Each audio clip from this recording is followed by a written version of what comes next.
और इस बीच एक और बड़ी खबर, आरजीकर मेडिकल कॉलेज के पूर्व प्रिंसिपल संदीप घोष से सीबीआई के ताबड़तोड़ सवाल जवाब का सिलसिला जो अभी तक चला है। पूर्व प्रिंसिपल से 100 सवाल अब तक पूछे गए। 3 दिन में करीब 40 घंटे की पूछताछ हुई। क्या आप अभी भी माता पिता बनने का सपना देख रहे हैं? अपोलो फर्टिलिटी के साथ अपनी माता पिता बनने का सपना पूरा करें। मुफ्त परामर्श के लिए 9953975611 पर कॉल करें। और देर रात 12:30 बजे तक संदीप घोष से पूछताछ हुई है। सीधे आपको लेकर चलेंगे, हमारे साथ हमारे सहयोगी रविकांत इस समय मौजूद हैं। रविकांत, लगातार 3 दिन तक करीब 40 घंटे तक पूर्व प्रिंसिपल से पूछताछ, क्या यह सिलसिला आज भी जारी रह सकता है? और जो सूत्र जानकारी दे रहे हैं कि अब सीबीआई मुख्य आरोपी जो संजय रॉय है उसी के इर्द गिर्द इस मामले को सिमटता हुआ देख रही है, क्या वो इस पूछताछ के बाद का निष्कर्ष है? रविकांत,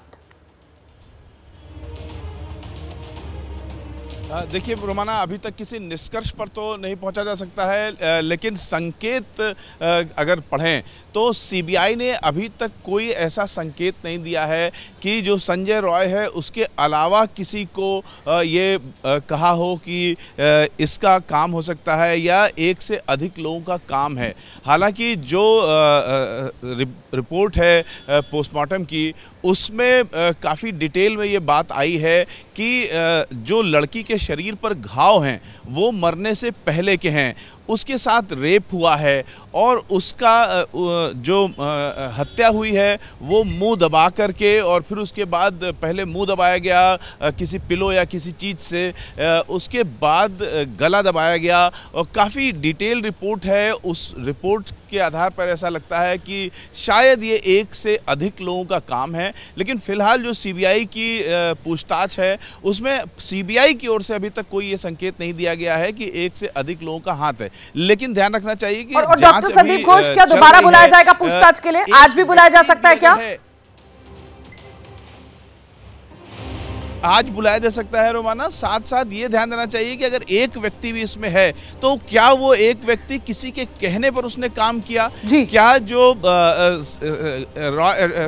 संजय रॉय है उसने किसी के कहने पर यह काम किया? सीबीआई इसकी भी पड़ताल कर रही है कि क्या इसके पीछे कुछ और लोग हैं। बिल्कुल, देखिए सवाल तो बहुत से ऐसे हैं जिनके जवाब का अभी इंतजार है, और जब तक जवाब नहीं मिल जाते तब तक पीड़ित को इंसाफ भी नहीं मिलेगा। और इस बीच बीजेपी के नेता अमित मालविया, उनका एक बड़ा आरोप, कोलकाता के एसएसकेएम अस्पताल में एक और डॉक्टर की पिटाई। अस्पताल में भीड़ ने ऑन ड्यूटी डॉक्टर की पिटाई कर दी। इस हमले के पीछे मुख्यमंत्री के करीबी हैं, ये कहना है अमित मालविया का।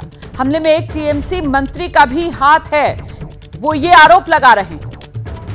तो इस मामले के पीछे मुख्यमंत्री के करीबी का हाथ है, इस हमले में टीएमसी के मंत्री का हाथ है। कोलकाता के अस्पताल में एक डॉक्टर की पिटाई का मामला, जिसको आवाज दी है बीजेपी नेता अमित मालविया ने।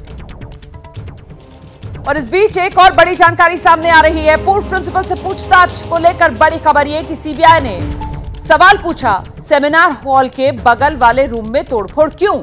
संदीप घोष के जवाब से सीबीआई संतुष्ट नहीं है, ये जानकारी सामने आ रही है। मनोज्ञा का रुख करते हैं और जरा जानते हैं मनोज्ञा लोवाल से। मनोज्ञा, ये जो सेमिनार हॉल के सामने वाले कमरे में तोड़फोड़ हुई है, उसको लेकर सीबीआई ने पूर्व प्रिंसिपल से सवाल पूछा, तो जवाब क्या था जिसके बाद सीबीआई संतुष्ट नजर नहीं आई? कुछ जानकारी मिल रही है?